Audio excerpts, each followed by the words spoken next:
Thank you to EarthUp, our sponsor for the month of September. EarthUp enables employers to crowdsource corporate emissions reductions from their employees. This bottom-up approach reduces costs for sustainability teams while de-risking a company's emissions reduction strategy. Hi everyone, welcome back to ESG Decoded. I'm your host, Kaitlyn Allen, and today I am super excited to welcome Lefteris Arapakis with Enaleia. Some of you may have recently seen there was an article about Enaleia in the Washington Post, and y'all have been getting some great press, and it's just a really exciting business model. We're really excited to have you on today, Lefteris. Thank you very much, Kaitlyn. It's really an honor to be today here with you and to be able to have this conversation with you. And I'll start by just sharing a brief part of your bio so that folks know who you are. And then Lefteris is going to share a big secret with us. So stay tuned. So Lefteris comes from a long line of Greek professional fishermen. During the Greek economic crisis, he co-founded Enaleia, an organization with a vision to make the marine ecosystem sustainable. Enaleia has created the first school for professional fishing in Greece and 2 wide-scale plastic cleanups, the Mediterranean Cleanup Bahari Safi, through working with 1,600 fishers, where the collected waste is integrated into the circular economy. So we're talking about circular economy today, one of my favorite topics. The Mediterranean Cleanup is one of the top 5 marine plastic cleanups in Europe, and Lefteris has been awarded as the United Nations European Young Champion of the Earth in 2020 and the Ambassador for the Mediterranean Coast by UNEP-MAP for 2021 and 2022. He is a graduate of the Athens University of Economics and Business, a TEDx speaker, and AshokaChangemaker, and was listed in the Greek Forbes 30 Under 30 list of 2020. Lefteris, so happy to have you. Thank you so much, Kaitlyn. I'm really happy to be here. Yeah. And we have some cool connections too via ClimeCo, which we will get to. But first, I know everyone is just dying to know what this secret is. So, Lefteris, what's your big secret? Let's get right to it. Yeah, Kaitlyn, I think my secret is that even though I'm coming from a fishing family and I'm working with thousands of fishers, my secret is that I'm a terrible fisherman myself, probably the worst fisherman all over Greece. So maybe that could be my secret. Well, I laughed so hard when you first told me that. I thought we had just had to share that with the world because it is very ironic. Okay, well, so thanks for that. I think you have an incredibly interesting and innovative business model, and I think it's a wonderful example of we talk about impact businesses, right? And having a business that both advances an environmental and definitely in this case social goals in terms of economic impact for these fishers, but also is a way to make money, right? How do we think about these different business models and think creatively so that we can solve big problems and also make a living at it? So we're really excited to hear, and I would love to start with just having you going over the business model of Enaleia. Mm-hmm. Yeah, definitely. I think it all started like one of the first times that I went fishing. So that was around 5 years ago. We were creating the curriculum for the first school of fishing in Greece. And we went on various fish trips to see the whole process. And then on that first trip, it was in the beautiful Greek islands of Cyclades. They are in the middle of the Aegean Sea. I was really shocked to see that the fishermen were collecting with their nets, not only fish, but also plastic, like a lot of it. And I still remember in our first catch, we got like a soda drink that was so old, it had expired back in 1987. So it was like 30 years in the sea. And as I was looking at that, the fisherman took it from my hand and threw it back in the sea. And he told me, marine plastic is not our problem. And then we started reading all the latest papers about marine plastic pollution, and then we saw that by 2050 there will be more plastic than fish in the sea. So we realized we need to act and we need to do something about that. So my concept was simple. These guys, they go every day for fishing, and as a bycatch, they collect plastic. So potentially, we could replicate that model and collect vast amounts of plastic from the sea without spending any energy or CO2 emissions to do that. It would be a passive cleanup. So we started a pilot in our local port here in Piraeus with a couple of fishermen, actually my father and one of his friends. And the pilot was successful. We collected large amounts of plastic from the sea. And then we thought that we can replicate it and scale it up in other areas. And now we are working in 40 ports in the Mediterranean Sea and, of course, at the Kenya coast, collecting vast amounts of plastic in a very, very low-cost collection process. So since it's a low-cost collection process, we could attract multinational companies, big foundations, that will be willing to work with us on a large scale. So that's the one side of it. The other side is, what are we doing with all of that plastic? In the beginning, we didn't know. Nobody was accepting ocean plastic.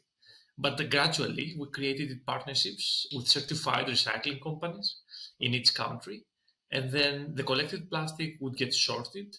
And after sorted, it would get actually turned into pellets.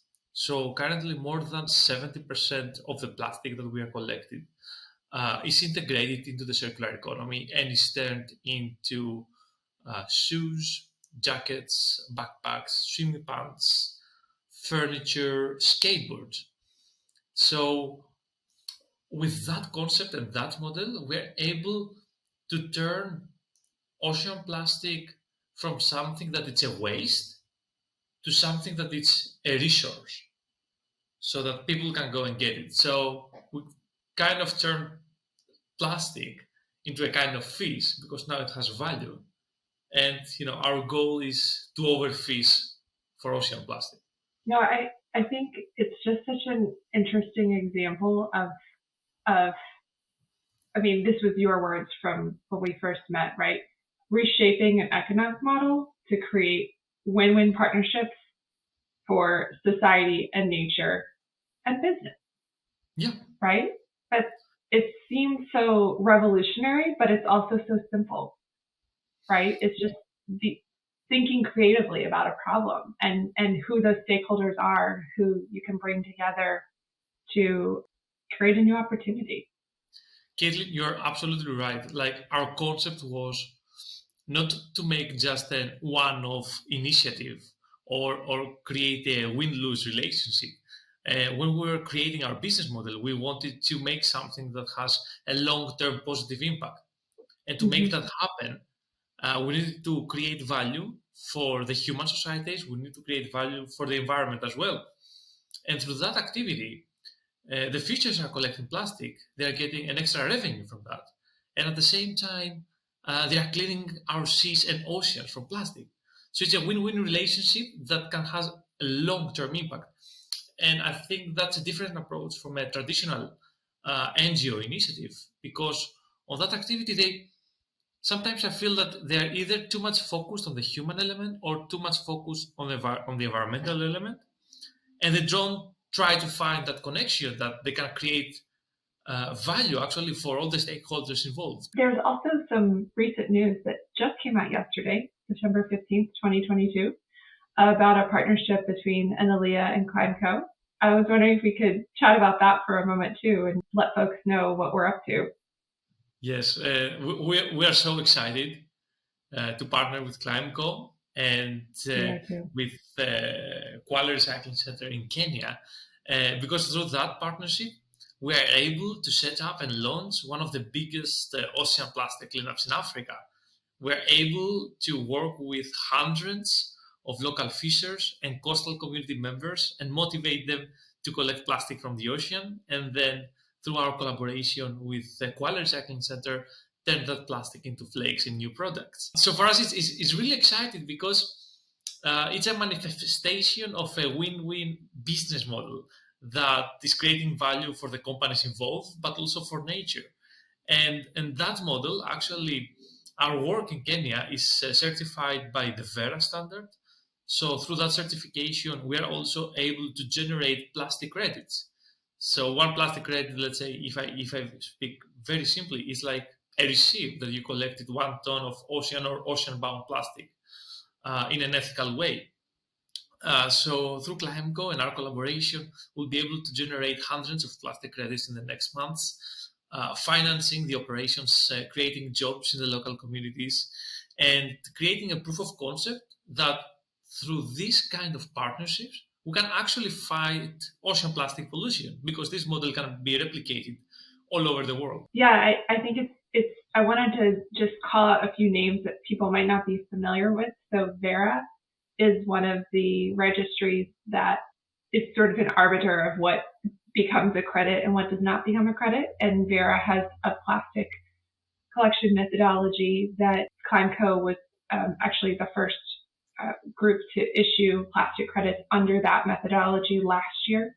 So for folks who are interested in learning more about that really in depth, there's another episode that we did, I want to say December, January timeframe with Chris Parker of our plastics program. So if you just look up the episode with Chris Parker and ESG Decoded, you can learn more about the mechanics of that program. And yeah, I just wanted to interject that. So if anyone was curious what Vera was or what a plastic credit was, there's a whole other 45 minutes you can go listen about that. But we're really excited because this is an expansion of that program, and it does bring in this other key stakeholder, which is potentially individuals, but also businesses that want to, recognize that even though they need to use plastic, for example, in their business, they're also being part of the solution of broader plastic cleanup, right?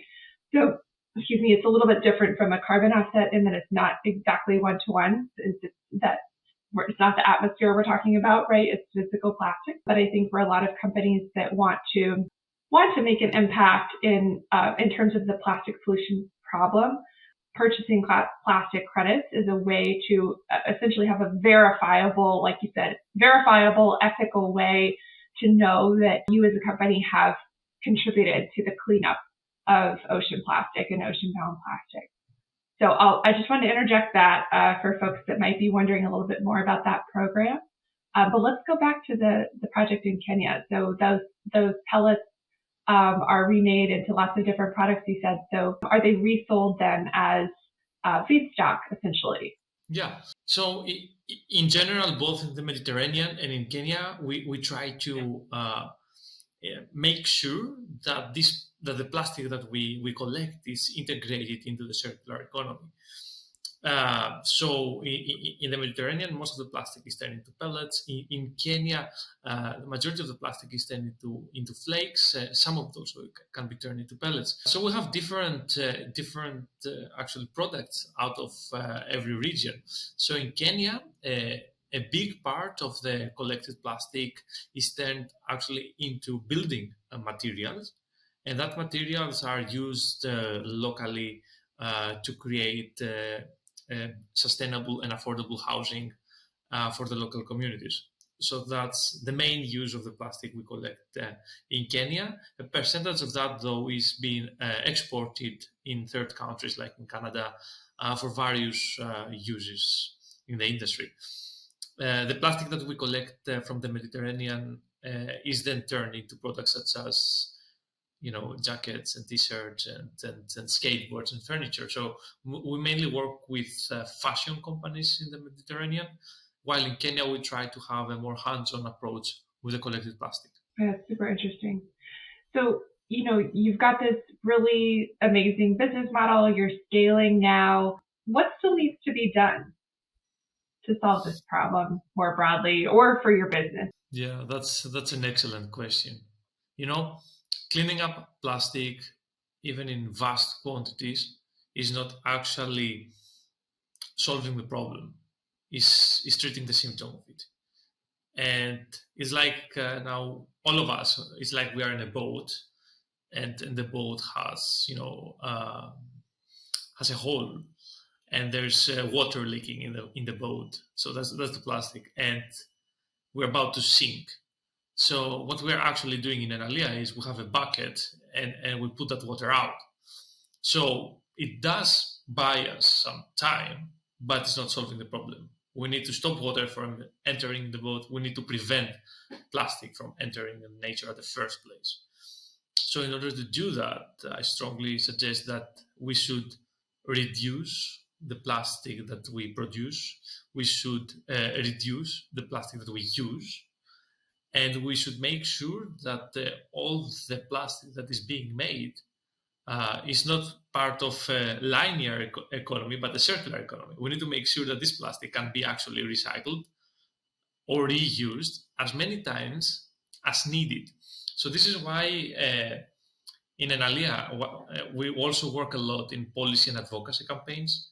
So we work with international decision-making bodies, such as the European Commission or the United Nations Environment Programme, and we participate in discussions about what could be done.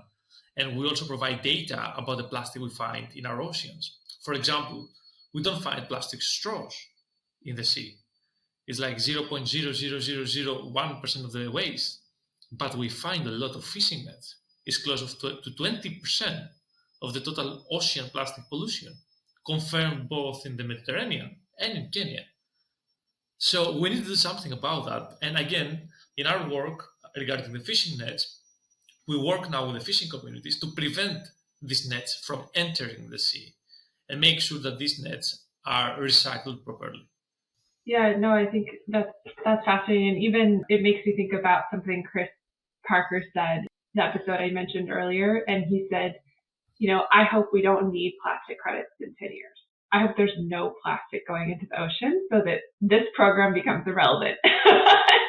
That's what he said. Because, yeah, to your point, it's not the root cause, but it's a very important cleanup, right? That this is very, very important. And plastic credits and other innovative business models like the one you have are really all about how do we incentivize an activity that doesn't currently have an economic incentive, right? So the fishermen before were throwing it back because why would I do anything with this? No one's going to pay me for it. I need to fill my nest with fish that's going to provide income for my family, right? So it's about changing those incentives and using market mechanisms like a plastic credit to create the economic incentive and fund it, essentially, right? Exactly. Yeah. And I really, really like the idea of the plastic credits because it actually protects you from greenwashing or be called the greenwashing campaign. Because I've been on the field and I've been on the sea for many years now, and there are so many campaigns, so many multinational companies that they are just running 1 or 2 or 3 beach cleanups, and they say we fight against plastic pollution, and maybe they collect, I don't know, like 50 or 100 pounds of plastic from the sea every year. Most of the companies, they don't even announce how much plastic they collect through their initiatives from the sea. So for me, that's a greenwashing campaign. So this is something that the plastic credit methodology is solving, because you know how much plastic you collect. You collect vast amounts of plastic, and you make sure that this plastic is collected in an ethical way and is managed in a proper way. So if we're about to do plastic cleanups, if we're about to buy us all some more time to deal with the plastic pollution problem, we need to do it right, and we need to do it at scale. Yeah, thank you, Lefteris.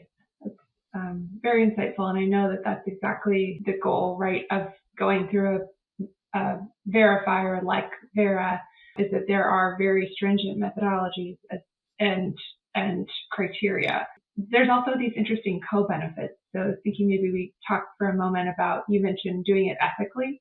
What does that mean, right? What does it mean to do ocean-bound and ocean plastic cleanup ethically for the people that are involved? Yeah. So first of all, some very basic stuff. You need to make sure that all the people that are participating in this plastic cleanup project, they are adults, they are of legal age to be able to work. So that's one of the main baselines. And then you need to make sure that these people are getting paid fairly, that you don't pay them the minimum wage, but you pay them a living wage. So these are two main activities requirements that should be, and that's why the Vera methodology is making sure that this will be met. Another thing that should be included to have an ethical plastic cleanup is you need to make sure that the plastic is actually either from the ocean or the ocean-bound region. So you need to ensure that you don't go far away in a dump site and collect the plastic from there. That's not an ocean plastic cleanup. And finally, you need to make sure that this plastic is going to be managed properly. So if there are recycling facilities in the country to be recycled or upcycled in the proper way, or if they are not, that's going to go to proper legal landfill. So for me, that's some basic requirements that can make plastic cleanup ethical.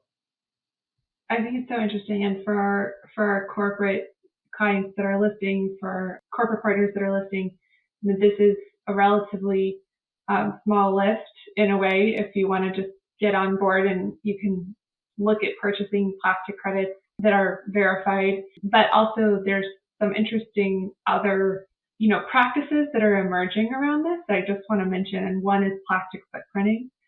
So I would say it's very small and niche compared to greenhouse gas footprinting still at this point, but it is an interesting exercise for companies that do have a substantial plastic footprint that may want to actually look at quantifying that and then, matching that to plastic credits. So just something for those of you who I know are already thinking about, oh, how can I do this in my company, or how can I do this in my organization, or even individuals through ClimeCo Green that want to purchase plastic credits. There are emerging methodologies around footprinting. So let us know if you have any questions on that. But let's move on to call to action. What would you ask folks to do that are interested in this problem, that are interested in being part of the solution? Yeah, that's a great question, because as long as we discuss about it, I think nothing is going to come out of that. Like we need to act. So for me, that's one of the main philosophies that I have integrated in my life.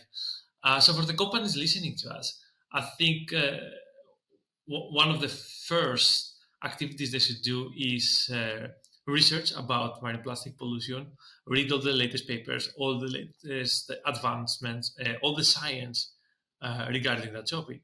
And then after taking all this information and data, take some action. So the one should be to use more recyclable plastic in the products if they are producing plastic products. And again, I think they should try to reduce the amount of plastic that they contain, that the products contain. So this should be two main activities, and I think the public is going to love it. And then for the initiatives and the activities in their company that they cannot, eliminate, that have plastic consumption, then I think they should act against ocean plastic pollution. And I think they should be engaged with one of the verified plastic credit projects that are out there in order to not only eliminate their footprint, but also inspire others to take action. And then, I'm optimistic that if we start acting like that, we can create a ripple effect, and we'll not have a problem with the plastic anymore. Because currently, honestly, plastic is a great product, is a great material. The problem with plastic is how we use it, how we manage it. So if we manage to create an economy that this material is not thrown into the environment, but just runs into a circular economy, then it's perfect.